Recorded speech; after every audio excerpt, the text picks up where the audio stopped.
Hello, and welcome to the fifth and final lecture in a lecture series entitled Cardiac Arrest, Hypothermia, and Resuscitation Science.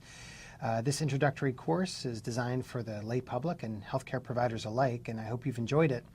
In this last lecture, we will be talking about some of the sometimes complex and thorny issues related to surviving cardiac arrest, some of the ethics and thinking around the end of life, and what are some of the experiences of survivors of cardiac arrest. So first, by way of review, I want to bring back some of the material from prior lectures to make sure we're all on the same page.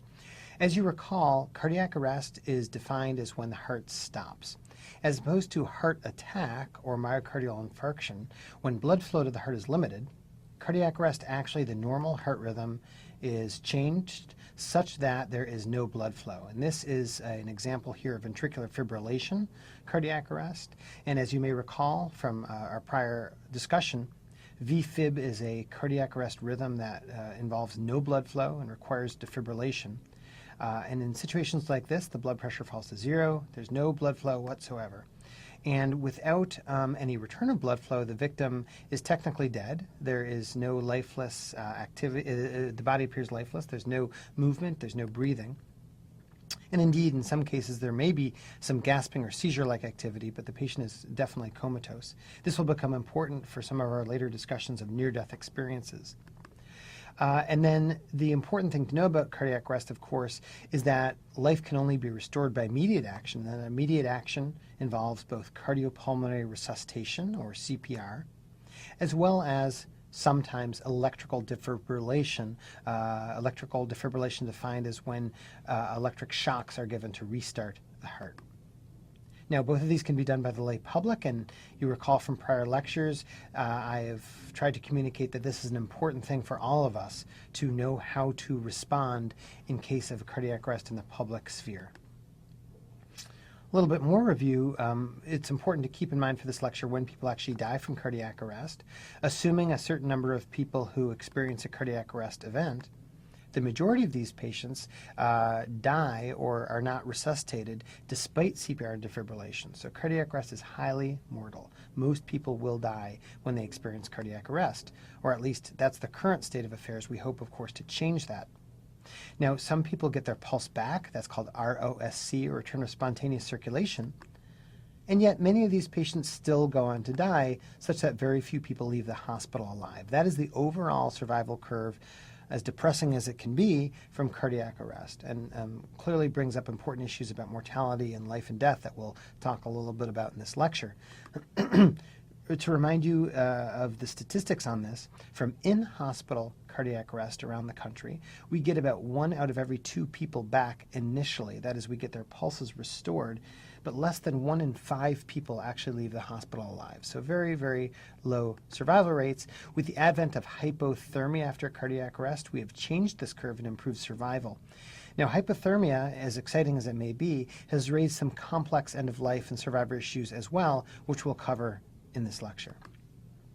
Now, what are some of the issues surrounding the end of life? Well, one important fundamental question is, when is a person actually dead? And how do we define death in the context of all of these evolving treatments for cardiac arrest? Another important question, if you get someone back from cardiac arrest, how do we know if they'll fully recover? We all, of course, worry about brain injury or brain death, and we'll talk about that concern in the context of cardiac arrest.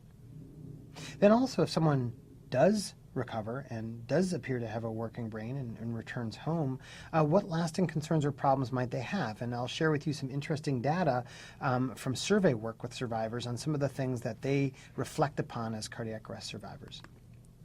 Also, what are the concerns and problems of their loved ones and family members and spouses? After all, many cardiac arrest survivors experience their significant event with family present or family involvement, and they have concerns as well about their survivor coming home.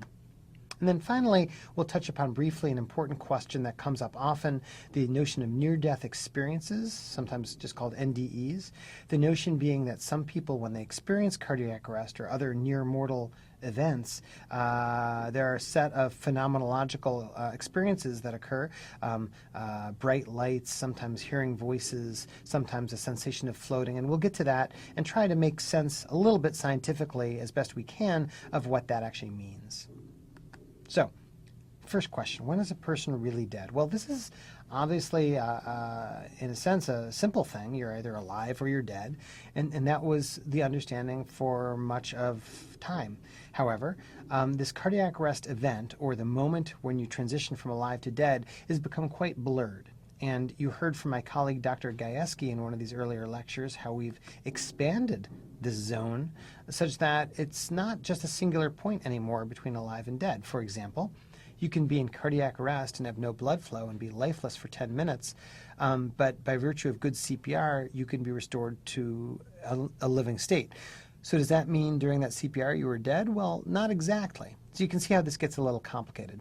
And with improving therapies and improving care, this red zone, this complex interface between life and death, will just expand and expand and expand. And we don't know what the limits are to this expansion. It's both exciting and scary all at the same time.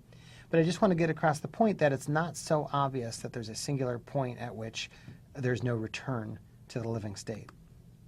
Now, this is nothing new. I mean, if we worry about this moving target, there are plenty of examples from other fields. For example, in the world of cancer, and I pick this as one example, there are many from the cancer literature and other fields, survival has changed radically. So this is just an example from one group looking at breast cancer survival over decades, over the 20th century, and you can see that survival has been a moving target. To think about this in context, in the year 1900, if you had metastatic cancer, one might feel very hopeless and that this was terminal and that you were going to die. No one would feel that way in the year 2012 with many cancers. And so cardiac arrest may be following a similar pathway. What seemed mortal, what seemed definitive, what seemed irreversible is becoming less and less so as medicine evolves, which creates both opportunities and challenges. Now, one of the challenges that we face historically in cardiac arrest is that there's a culture of hopelessness that is very common in healthcare providers. And this may be a shock to some of you in the lay public who may be viewing this, but many healthcare providers, both in the pre-hospital setting, paramedics, EMTs, as well as in the hospital setting, nurses and doctors, feel that cardiac arrest is the end and is not a solvable problem. And they can't be blamed too much. After all, historically, cardiac arrest had a very, very, very low chance of survival. So there are those who feel that perhaps it's giving false hope to families to suggest anything else beyond the fact that cardiac arrest equaled death. Now, there's a problem with this way of thinking, this nihilism, if you will, and that is it becomes a self-fulfilling prophecy. What you end up having is if there's pessimism about outcomes, if healthcare providers feel that cardiac arrest is not a solvable problem, it may affect the way they care for patients with cardiac arrest. After all, from work I've showed you in earlier lectures, you've come to appreciate that the quality of resuscitation care, the speed of defibrillation, the quality of chest compressions, these things make a big difference in eventual survival. So if you enter cardiac arrest care with some pessimism and self-doubt and fear that this is pointless, it may affect the care you deliver. And if your care is not good, survival is low. And that survival being low then feeds back to reinforced pessimism. And this self-fulfilling prophecy, I think, has been a major problem in resuscitation science in the world of cardiac arrest for decades, and is a deeply entrenched feel among many healthcare providers that we need to change. We need to break this cycle to recognize the fact that cardiac arrest can be treated, that people can survive, that survival is improving, and a lot of it depends on the quality of care. Well, that being said, though, the question still remains, when is a person really dead? And one of the concerns that comes up often is the question of calling the code. What does that mean? Well, code is a healthcare provider jargon for a cardiac arrest. So you run a code means you do resuscitation efforts.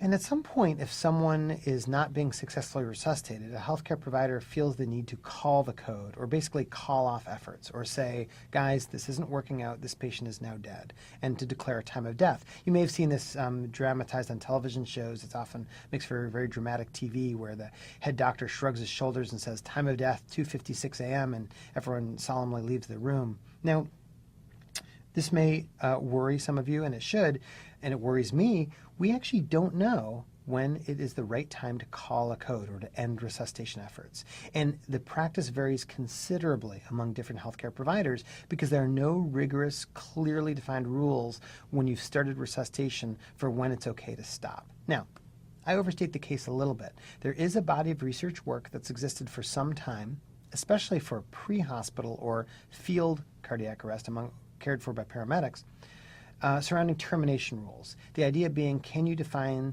some very clear criteria for paramedics to say this patient will not survive, therefore we can stop our efforts? And some of these rules actually have some very good validity and are being used today.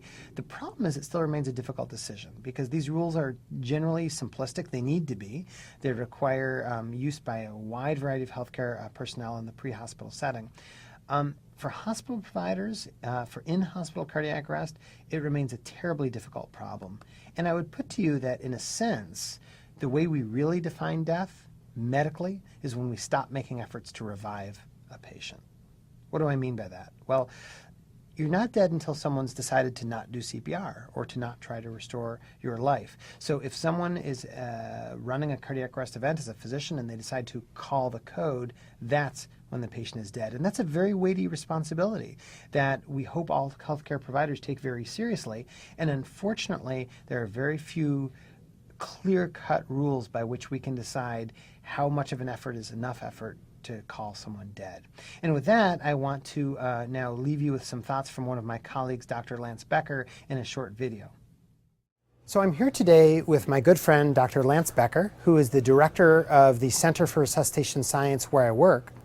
And Dr. Becker has been in the resuscitation business for many years. And I thought it would be interesting to ask him a little bit about his reflections on what it is to actually run or supervise a cardiac arrest resuscitation in the emergency room.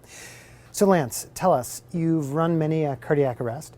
What is it like actually running the arrest, and then how do you decide when to stop your efforts? Well, it's both a terrific amount of pressure, a certain amount of chaos, and excitement to run the cardiac arrest. There are so many things going on, and you are obviously intervening with the patient at a very critical time when you know you can do something marvelous. You can give someone a second chance. And there's really nothing in medicine that's more powerful and more satisfying than giving someone a second chance. Now, sometimes you get to a very difficult point in the cardiac arrest where you know that things are not going to turn out the way you had hoped, that the patient is likely not going to survive. And there does come this point that in every time when you deal with a patient where you have to decide, are you going to continue or are you going to stop?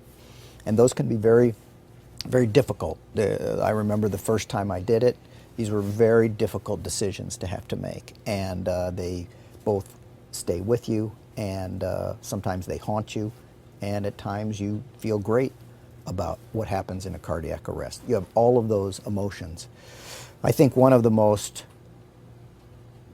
one of the things that I think about a lot is that sometimes I know there's a patient that we're not going to be able to salvage. And I often think about how in 10 years from today, or 15 years from today, or with just a little more knowledge, or with maybe just a little bit of better CPR, that patient might survive. And you have to live with that, and you have to make the best judgments that you can, knowing full well that in some years in the future, we could save that patient. And today, it's not going to happen. And that's a very difficult decision. So I think one of the hardest decisions that we have to make as physicians. It's not something that I enjoy doing at all. It's something that's part of my job. We have a responsibility to do and to do it well. So these are very troubling kind of decisions, and everyone has to struggle with it. And sometimes you're just not absolutely sure.